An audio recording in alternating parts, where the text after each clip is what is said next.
Bueno, chicos, de Hablando Jurídicamente y también pues para la firma de mi amigo Alejandro Campo, nos encontramos en un nuevo video.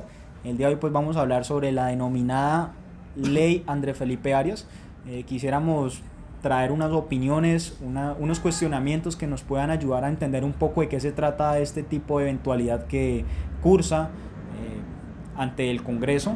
Y quisiéramos saber pues la opinión tuya, Alejandro, ya que tú pues manejas muy bien el campo constitucional y sobre todo tienes una visión muy amplia y un criterio muy sólido para poder instruir a nuestros seguidores con respecto a estos temas de actualidad. Sebas, ¿cómo estás? Muchas gracias de nuevo por tu invitación. Bueno, este tema del que no es ley Andrés Felipe Arias, porque hasta ahora es un proyecto de ley, está cursando en el Congreso, pero es como, digamos, públicamente se conoce. Este tema tiene tanto de un extremo como del otro. Encontramos, en YouTube inclusive encontramos muchos videos. Hace poco Gustavo Petro, el senador, digamos, planteó una muy buena argumentación frente al por qué ese proyecto de ley no debería convertirse en ley.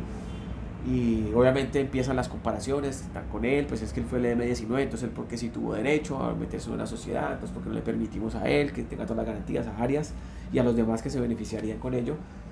Pero esa no sería la discusión, porque es que eso se hace en otro momento y bajo otras condiciones políticas, acuerdos de paz, negociaciones, se desmovilizan y pues se inserta la vida social, algo como lo que hemos visto en años más recientes con las FARC, bueno, lo que hoy es partido FARC. Pero la discusión en este escenario es más constitucional. ¿Por qué? Porque uno empieza a generar la discusión, mira, es que no se trata de si es Andrés Felipe Arias o es X o Y presunto delincuente, porque la mayoría es decir, la idea del beneficio va a aquellos que ya tienen condena. Sabemos que Andrés Felipe Arias tuvo una condena muy alta, que incluso estuvo varios años en Estados Unidos, pues también tratando de defenderse desde allá y privaba la libertad inclusive en ese país. Pero esta situación está, digamos, cobijada por un principio de derecho constitucional. El artículo 31 de la Constitución Política habla del principio de la doble instancia. Es decir, todas las personas, cuando acudimos a procesos judiciales, tenemos derecho a tener dos instancias. Es decir, que un juez la conozca en primera y que otro juez la conozca en segunda instancia. Que el juez que conoció primero el caso tome una sentencia absolutoria, condenatoria y en cualquier otro escenario, materia civil, administrativa, laboral, pues que tome una decisión de primera. Pero que esa decisión que tomó ese juez la revise otro de superior jerarquía, un superior jerárquico y funcional, que haga la revisión de esa primera decisión. Pero cuando se trata de esos servidores públicos, para aquel entonces Andrés Felipe Arias, ministro de Agricultura, de uno de los periodos del expresidente Álvaro Uribe Vélez, pues entonces para ese entonces pues no existía la posibilidad de una segunda instancia. En consecuencia, se le procesa con base en las normas que existían en ese momento. Esa parte a que nos lleva a hablar del principio de legalidad. Entonces, que el principio de legalidad indicaba que para ese entonces era una única instancia la que se revisaba en los procesos que se llevaban y que se tomaba una decisión penal y era condenatoria porque ahí ya no hay nada más para donde ir, salvo instancias internacionales, como el Sistema Interamericano de Protección de los Derechos Humanos.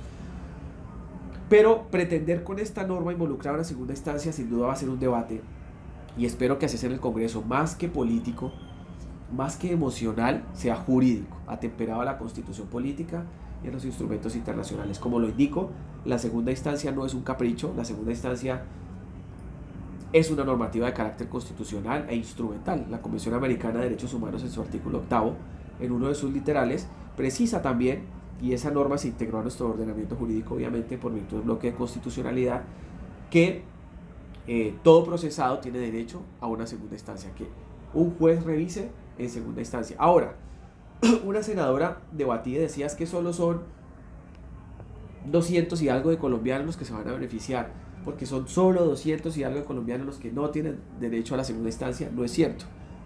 Lo que pasa es que en ese nivel sí, digamos, o frente a esos servidores públicos sí. Pero en Colombia los procesos de primera instancia son varios y existen procesos donde se denominan de única instancia, ¿sí? Y son procesos generalmente de mínimas cuantías, procesos que simplemente los conoce una instancia y no tiene segunda. Frente a ellos, ¿quién ha dispuesto que tenga segunda instancia? Nadie, ¿sí? Y se debate más sobre estos altos cargos. Bueno, digamos que todo lo que has dicho nos lleva pues a analizar concretamente este caso que surge directamente en el país y que no solamente pues es el único que se ha se ha realizado anteriormente. Ajá. Creo que, digamos que hay varios proyectos que se han realizado de una forma muy particular y determinada. Entonces, el análisis que uno realiza es por qué este tipo de personas tienen que verse beneficiadas y sencillamente qué puede hacer el Estado o qué podemos hacer nosotros como ciudadanos frente a este tipo de Ahí está eventualidades. el principio de la libertad configurativa del legislador. Ese principio indica que el Congreso puede legislar sobre lo que considere siempre que no sea inconstitucional y que no viole instrumentos internacionales. Eso también es inconstitucional, desde luego. Pero es más el debate que se genere dentro del Congreso de la República. Y crear leyes para beneficiar a unas personas, pues desde luego no es la finalidad del Estado, no es esa la finalidad de la organización que existe, pero sabemos que hay poderes políticos que siempre van a intentar beneficiar a unos a otros con las decisiones que adoptan. No es lo esperable, no es lo que uno esperaría de un Congreso y del uso de ese principio de libertad configurativa. Con respecto a ello, podríamos inferir el tema de debilidad frente al orden legislativo y las diferentes situaciones que cursan, porque vemos que hay algunas leyes que son ineficaces y esta ley podríamos decir que puede ser ineficaz. Pues yo no sé si ineficaz, porque pues habría que entrar a hablar de la teoría de la eficacia, de las decisiones, de si socialmente son permitidas, admitidas o no. Y yo creo que en estos contextos de la segunda instancia la eficacia ya dependerá más de la decisión judicial que se adopte, más de si la sociedad la permite o no. Pero yo creo que más que lo que el Congreso llegue a realizar es el control de constitucionalidad que haga la Corte Constitucional Colombiana, la que va a determinar si esa pretendida reforma constitucional que se quiere hacer es ajustada a la Constitución o no.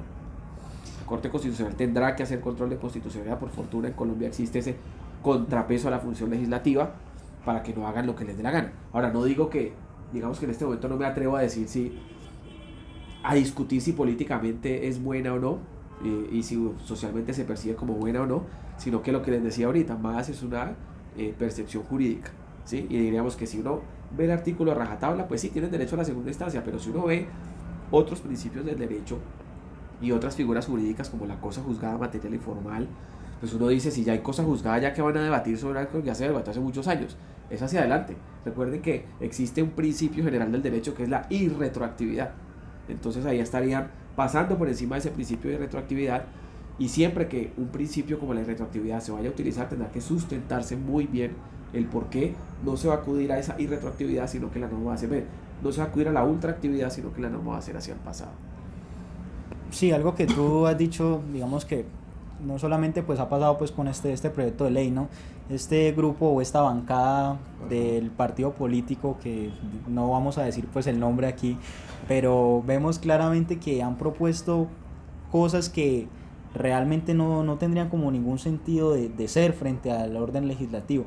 ¿Qué argumentos sólidos podrías tú, digamos, determinar frente a este tipo de proyecto y por qué, digamos, podríamos decir que no podría darse la situación precisa para que este proyecto como tal se consolide?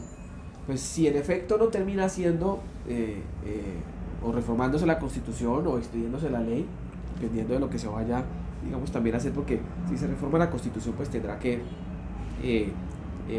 generarse la reglamentación legal, pero en este caso sabemos que es una ley.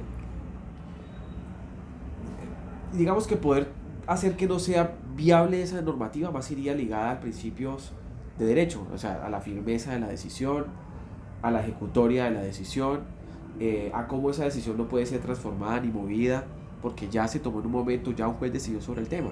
Lo que diríamos es que esa norma eventualmente podría existir si va a tener efectos futuros, pero vuelvo e insisto, pues más es un tema congresional en la medida en que esa disposición legal llegaría a existir, por lo menos en lo que le corresponde al Congreso, más por las decisiones que políticamente se vayan a adoptar. Pero, insisto, jurídicamente ya vendrá un control posterior, un control de constitucionalidad.